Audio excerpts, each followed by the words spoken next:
اعوذ باللہ من الشیطان الرجیم بسم اللہ الرحمن الرحیم۔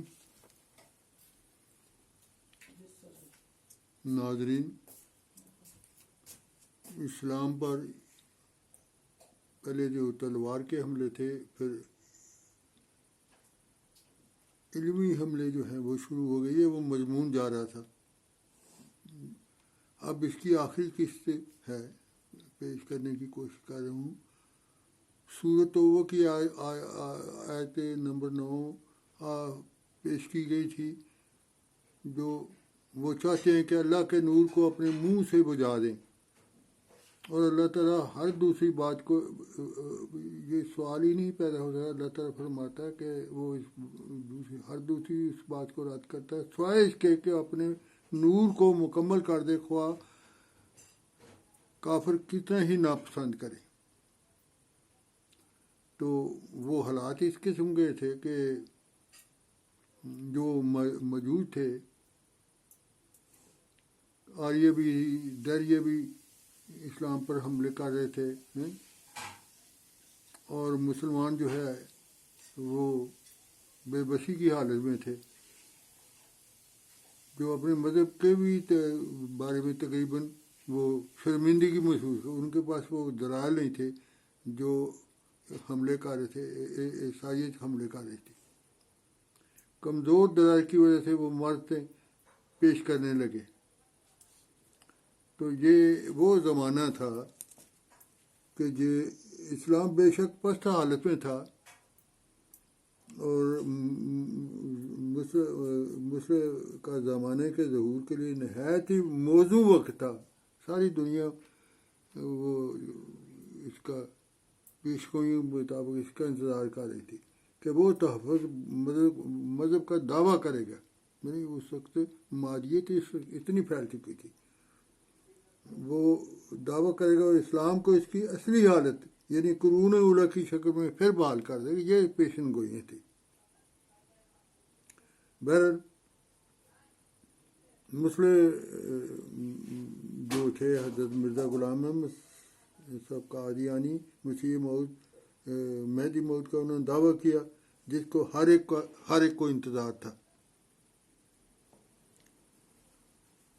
آپ نے اسلام کا مکمل طور پر دفاع کرنے کے لیے معقول مؤثر دلائل جو تھے وہ دنیا کے سامنے پیش کیے، اور وہ دل کو منہ لینے والے دلائل تھے۔ اس کی صداقت کے جو اسلام کی صداقت کے لیے پیش کی گئی، آپ نے محمد صلی اللہ علیہ وسلم کے پر جو ناپاک حملوں سے وسلم کو وہ دلائل کے ذریعے بری فرمایا، اور حضور صلی اللہ علیہ وسلم کا شریفانہ کردار اصلیت کا جیتا جاگتا نمونہ تھا، اسے بدنما داغدار دھبوں سے صاف کیا۔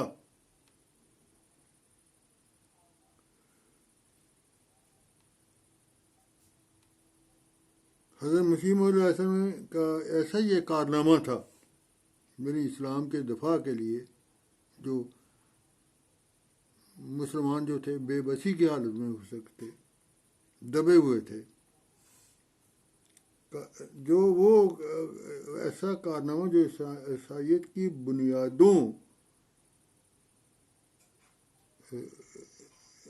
بنیادوں سے جس پر یہ تعمیر کھڑی تھی، عیسیٰ علیہ السلام زندہ ہے، وسلم مدفون ہے، اور سلیب کا مذہب جو امن جو نجات اب سلیب میں ہے، وغیرہ وغیرہ، جس کی تعمیر پر وہ اکھیڑ دی، وہ بنیادیں اکھیڑ دی، یعنی تصحیح کا عقیدہ آپ نے فی الواقع سلیب کو توڑ دیا، اور سب برطانوی حکمرانوں کی آنکھوں کے سامنے ہوا، بذام خود نصرانیت کے دعوے کے حکومت بھی تھی، ساتھ ملی ہوئی تھی انگریز کی حکومت۔ بہرحال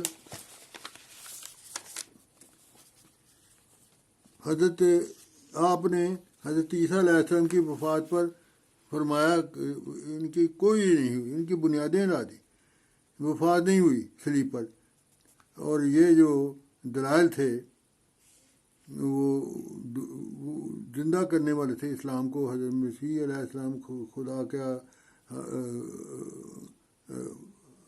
خدا کے ہمراہ آسمان پر موجود ہیں، جبکہ ہمارے پیارے محبوب نبی زمین میں مدفون ہیں. اس زبردست جو دلائل تھے، اس پیش انہوں نے دیے، اور عیسائیوں نے جو مل کر جو حملے کر رہے تھے ان کے حملے روک دیے. اور یہ وہ پس منظر بیان کیا ہے کہ جو انہوں نے کیا عیسائیت کو.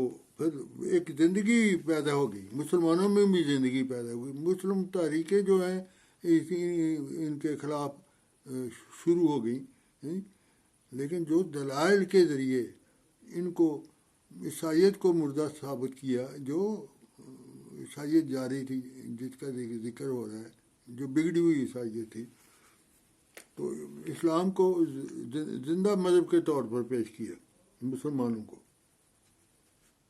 یہ وہ پوزیشن تھی جس سے پتہ لگتا تھا کہ اب اس عیسائیت کی بالادستی کا خوف جو کھایا جا رہا تھا، مسلمان اس کے خلاف کھڑے ہو گئے اور دین کا دفاع مسلمانوں نے بھی شروع کر دیا. وہ ایک طبقے نہیں، محدود طبقے نہیں.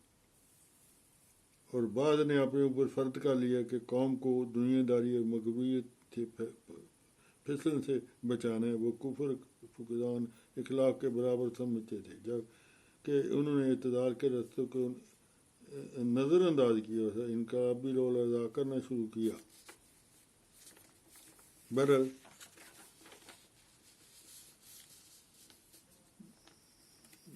یہ احمدیت نے حضرت مسیح علیہ السلام بانی جماعت احمدیت نے دنیا کو خدا کی طرف بلایا اور اسلام کی دعوت کو اقنام عالم تک پہنچایا اور بنی نوع انسان میں ایک پاکیزہ انقلاب برپا کیا. ان مقاصد عالیہ کے ساتھ جماعت احمدیہ محمود وسائل کے ذریعے حتی المکان بنی نوع انسان کی علمی سماجی خدمات فلاح و بہبود کے دن رات سرگرم عمل ہے. یہ بھی دین کا ایک حصہ ہے اور خدا کی نظروں میں پسندیدہ ہے. دنیا کے ممالک جن کی تعلیمی طبی فقدان کی کمی ہے، ان ممالک میں جماعت احمدیہ نے علم بلند کیا. یہ خدمت دین کا علم بلند کیا، خدمت انسانیت کا علم بلند کیا رکھا. احمدیت نے دنیا کو، میں اب مختصر کر رہا ہوں، باقی میرے مضامین شائع شدہ ہیں، اس میں پتہ لگ جائے گا آپ کو، بلند رکھا. اور احمدیت کے ذریعے اللہ تعالیٰ نے دنیا پر احسان عظیم فرمائے، دنیا کو ایک برگزیدہ مسیح موعود مہدی موعود عطا کیا، جس نے دنیا کو زندہ خوشخبری دی اور زندہ خدا کی تجلیات پر ایک زندہ ایمان محکم بخشا. اپنی ذات کو اپنی ہستی باری تعالیٰ کے ایک زندہ ثبوت کے طور پر خود کو پیش کیا. اپنے ماننے والوں میں اپنی عظیم قدس قدسیہ کے لیے پاکیزہ انقلاب پیدا کیا اور خدا نما وجود بن گئے. احمدیت نے ایسی خدا نما قدوسیوں کا گروہ دنیا کو عطا کیا جس کی زندگی بخش تجربات ہمیشہ خدائی رستوں کو منور کرتے رہیں گے. اب یہ وہ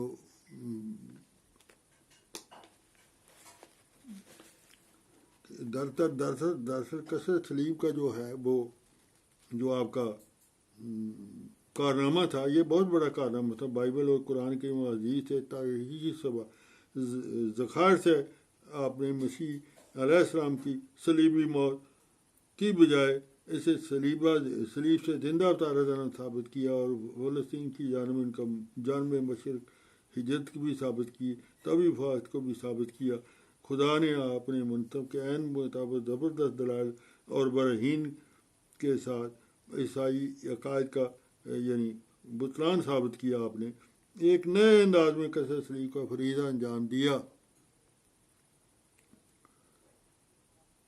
اور آپ نے اپنے منصب کے عیسائیت کے بطلان ثابت کیا، نئے انداز کی سلیبہ انجام دی. جبکہ مسلمانوں کا یہ عقیدہ تھا کہ حضرت مسیح علیہ السلام خدا کے ہمراہ زندہ آسمان پر موجود ہے، اور ان کے پیارے محبوب نبی محمد صلی اللہ علیہ وسلم ضمیر میں مضمون ہے. آپ کی مسیح ہندوستان میں زبردست تحقیق کے ذریعے مسیح علیہ السلام کی حیات کے عقیدوں کو ثابت فرمایا.